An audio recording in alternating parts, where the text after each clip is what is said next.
여러분 안녕하십니까? 헬로티비 뉴스입니다. 요즘 경기 북부가 시끌시끌하죠.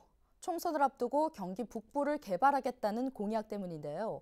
김동연 경기도지사는 북부와 남부가 아닌 북부의 잠재력을 통해 성장할 수 있도록 한다는 특별자치도를, 국민의힘은 경기 분도로 경기 북부를 발전시키겠다는 계획을 내놨습니다. 이런 가운데 한동훈 국민의힘 비상대책위원회 위원장이 의정부를 찾았습니다. 김소영 기자의 보도입니다. 지난 16일 의정부 레드클라우드를 방문한 한동훈 비상대책위원장. 미군 부대 부지를 돌아본 뒤 곧바로 제1시장을 찾았습니다. 제1시장에서 상인들과 의정부 시민들을 만나 이야기를 나눴습니다. 한 위원장은 경기도가 분도되면 주요 기관들이 위치할 곳이라며 의정부의 중요성을 강조했습니다. 또 경기 북부 개발은 반드시 필요하다고 설명했습니다. 저는 비록 우리가 먼저 시작한 말은 아니지만 경기 분도의 문제 적극적으로 추진하려고 하는 것입니다.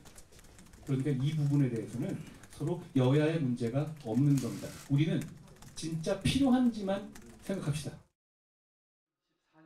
김동연 경기도지사는 한동훈 위원장이 말한 경기 분도 추진에 대해 지난 16일 열린 첫 경기도의회 임시회에서 입장을 밝혔습니다. 최근 서울 편입 등 정치적 논란이 있지만 경기도는 앞으로도 도의회와 한 몸으로 흔들림 없이 추진해 나가겠습니다.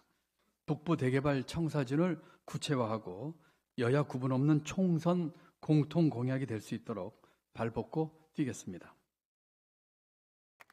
한 위원장과 김 지사는 경기 분도와 경기 북부 특별자치도에 대해 경기 북부의 성장 잠재력을 키워 경기 북부 주민들이 각종 규제로 더 이상 차별받지 않도록 하겠다는 것에 입장을 같이 했습니다. 하지만 김포 서울 편입에 대해서는 여전히 분도와는 별개라는 한동훈 위원장과 김포도 경기도라는 김동연 지사의 의견이 팽팽히 맞서고 있습니다. 헬로티비 뉴스 김소영입니다. 수도권 지하철 1호선 동두천역에서 연천역 사이 운행이 지난 16일부터 나흘째 중단되고 있습니다. 한국철도공사는 운행 중단의 원인이 됐던 전력 공급 이상 문제가 아직 해결되지 않았다며 대체 셔틀버스를 투입하고 있습니다. 관계기관은 19일 합동감식을 통해 정확한 고장 원인을 분석할 예정입니다. 이 구간은 지난해 12월 개통됐는데 이후 5차례 전기 공급이 끊겼습니다. 연천구는 지난 18일 새로운 모험의 시작, 이젠 연천 슬로건 디자인을 확정하고 관광 브랜드를 구축했다고 밝혔습니다. 연천군 관광 브랜드 이젠 연천 디자인은 임진강, 한탄강 물길 라인을 감각적인 워드마크로 표현했는데요. 군은 이번 슬로건에 대해 대중들에게 낯설게 느껴지는 연천이라는 곳이 매력적이고 신비롭게 느껴지도록 만들고 자연이 주는 싱그럽고도 웅장한 기운이 가득한 연천을 모험해야 될 때라는 의미를 내포하고 있다고 설명했습니다. 양주시와 경기 북부 상공회의소가 테크노밸리 성공 조성을 위해 협력하기로 했습니다. 최근 두 기관이 테크노밸리 입주와 상호 협력을 위한 업무 협약을 맺은 건데요. 이번 협약으로 양주시는 테크노밸리 입주와 원활한 기업 활동을 위해 적극적으로 행정 지원을 하기로 했습니다. 경기 북부 상공회의소는 양주 테크노밸리에 입주해 일자리 창출 등에 기여하고 기업 유치 활동에도 나설 예정입니다. 양주 테크노밸리는 2026년 완공을 목표로 조성 중이며 이곳에서는 지역 특화 산업과 신산업이 함께 육성될 전망입니다. 양주시가 중소기업을 대상으로 온라인 마케팅을 지원합니다. 10개 중소기업을 선정해 제품 홍보 상세 페이지와 동영상 제작, 키워드 검색과 광고 등을 150만 원 한도 내에서 지원할 계획인데요. 또 오는 4월부터는 소상공인을 포함한 중소기업 임직원과 예비 창업자 100여 명을 대상으로 오프라인 교육을 실시합니다. 우수 제품을 홍보할 수 있는 온라인 홍보관도 구축됩니다. 양주시는 이번 달 안에 시청 홈페이지에 모집 공고를 내고 희망 기업의 신청을 받을 예정입니다. 육군 제28 보병사단은 오는 19일부터 23일까지 동두천시와 연천군 일대에서 혹한기 훈련을 실시한다고 밝혔습니다. 훈련 기간에는 동두천 연천 일대 주요 국도와 지방도로를 통해 다수의 병력과 궤도 차량이 이동할 예정입니다. 최근 의대 증원 반대를 외치며 전국적으로 전공의들의 사직서 제출이 이어지고 있는 가운데 인천에서도 사직서 제출에 동참해 의료 공백이 불가피해 보입니다. 현재 인천 지역에는 총 8개 병원에 전공의 500여 명이 근무 중입니다. 이 중 사직서를 낸 곳은 지난 16일 기준 가천대 길병원 전공의 197명 중 레지던트 24명과 인턴 18명이 사직서를 냈습니다. 또 인하대병원은 158명 중 레지던트 28명과 인턴 36명이, 인천 성모병원에서는 92명 중 레지던트 19명과 인턴 19명이 사직서를 제출했습니다. 전공의들은 대형 병원에서 야간 휴일 당직 등 중심적인 역할을 하고 있습니다. 이들이 집단적으로 의료 현장을 떠나면 의료 공백이 커지고 환자들의 불편이 커질 것으로 우려되고 있습니다. 의대 정원 확대로 전공의 집단 사직 사태가 이어진 것과 관련해 정부가 전국 221개 수련병원 전공의들에게 진료 유지 명령을 내렸습니다. 정부는 19일 오전 총리 주재 의사 집단행동 대응 관계장관회의를 열고 비상진료체계 운영을 점검했는데요. 집단 사직을 예고한 전공의들에게 환자를 등지지 말아야 한다고 당부했습니다.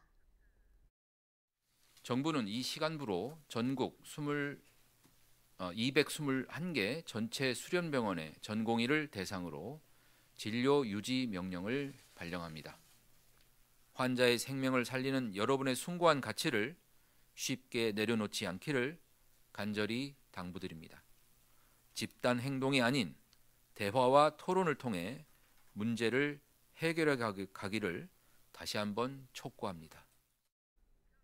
정부는 일단 응급의료체계 유지를 위해 중증 응급 환자를 중심으로 대형 병원 응급실을 이용할 수 있도록 하고, 응급 환자의 신속 정확한 전원을 위해 중앙응급상황실을 20일부터 확대 운영하기로 했습니다.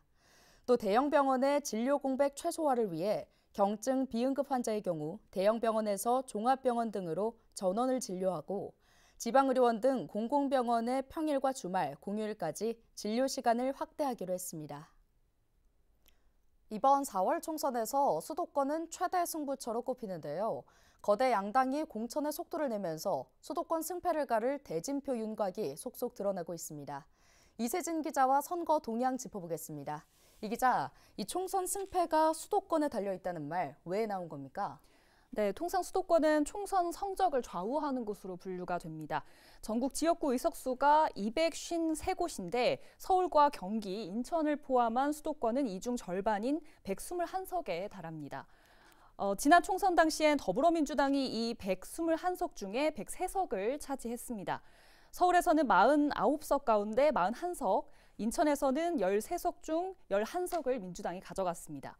수도권, 특히 인천 지역 승패로 전국 성적을 알 수 있다는 말이 있는데 당시 전국 선거 결과도 같은 맥락이었습니다.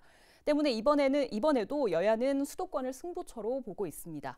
민주당은 수성에 방점을 찍었고 국민의힘은 수도권 과반을 탈환하겠다는 목표를 두고 있습니다. 네, 이렇다 보니 각 당에서도 이 수도권 공청에 공을 들이고 있는 것 같은데요. 속도의 차이는 있는 것 같습니다.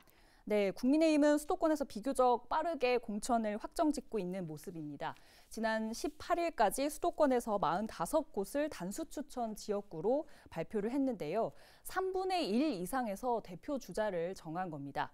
지난 총선 패배로 현역 의원 자체가 적다 보니 이렇게 빠른 결정을 내릴 수 있다는 분석도 있는데요.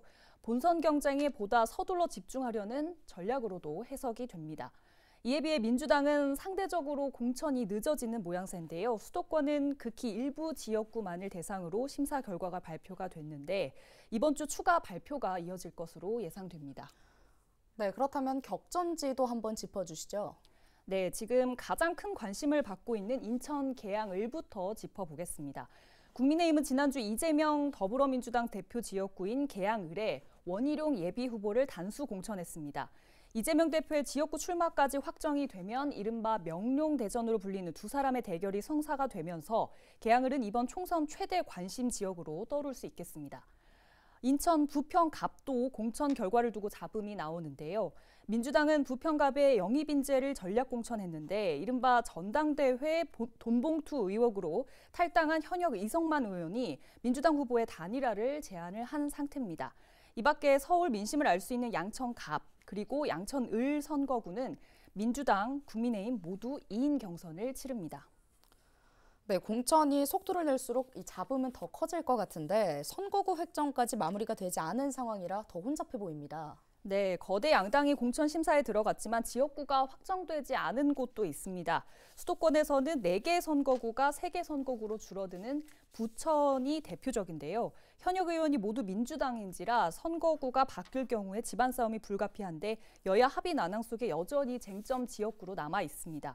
다만 선거구 획정 탓에 공천 결과가 늦어지고 있다는 민주당 입장을 두고는 의견이 엇갈립니다. 하위 20%에 대한 통보가 늦는 것은 제3지대로의 이탈을 막기 위한 것 아니냐 이런 불만도 나오고 있다고 하고요. 한편 선거구 획정위원회는 오는 21일을 선거구 획정 데드라인으로 정했는데요.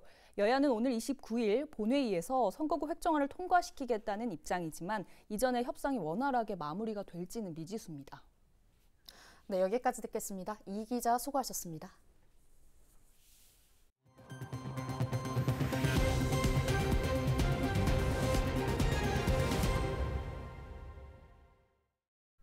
경기도가 에너지 기회소득 제공을 위해 마을 공용 태양광 발전소 설치비의 80%를 지원합니다.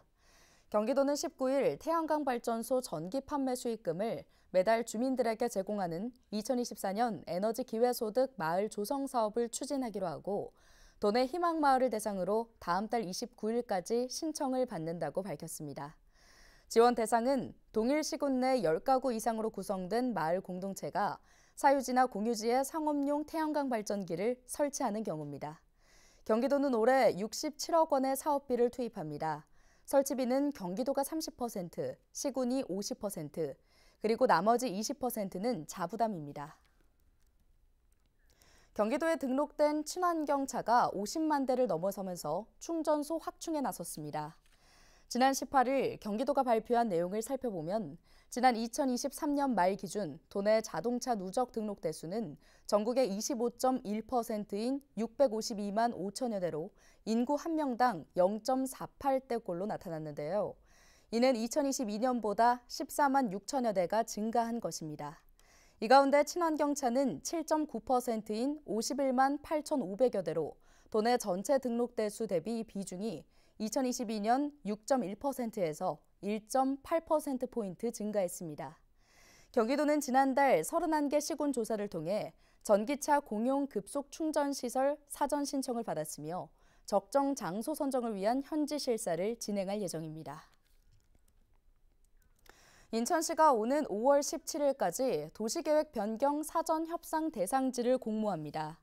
도시계획 변경 사전 협상 제도는 역세권 개발이나 유휴 토지, 대규모 시설 이전 부지 등의 개발을 활성화하기 위해 민간과 공공이 협상을 통해 공공성 확보와 합리적인 개발안을 도출하는 제도인데요. 앞서 시는 지난 2021년 9월 사전협상 시범사업 공모를 통해 9월동 옛 롯데백화점 이전 부지에 대해 사전협상을 완료한 바 있습니다. 제안서는 해당 군구 도시계획부서에 제출하면 되고 자세한 내용은 인천시 누리집이나 시청 도시계획과로 문의하면 됩니다. 인천시가 악취 저감을 위해 방지시설을 개선하는 중소기업에 한해 30억 원 규모의 악취관리기금을 융자 지원합니다. 사업 대상 지역은 서구와 계양구 등 서북부 지역인데요. 악취 방지 시설을 신규 설치하거나 증설 또는 교체 개선하는 사업장에 2년 거치 5년 분기별 균등 분할 상환 조건으로 최대 3억 원까지 무이자 지원할 계획입니다. 융자금 신청은 오는 10월 31일까지며 신청서와 구비 서류를 인천시 대기보전과 악취관리팀에 방문하거나 우편, 팩스 접수하면 됩니다. 단 예산 소진 시 사업은 조기 종료될 수 있습니다. 자세한 내용은 인천시 누리집에서 확인할 수 있습니다. 오늘 준비한 소식은 여기까지입니다. 함께해 주신 여러분 고맙습니다.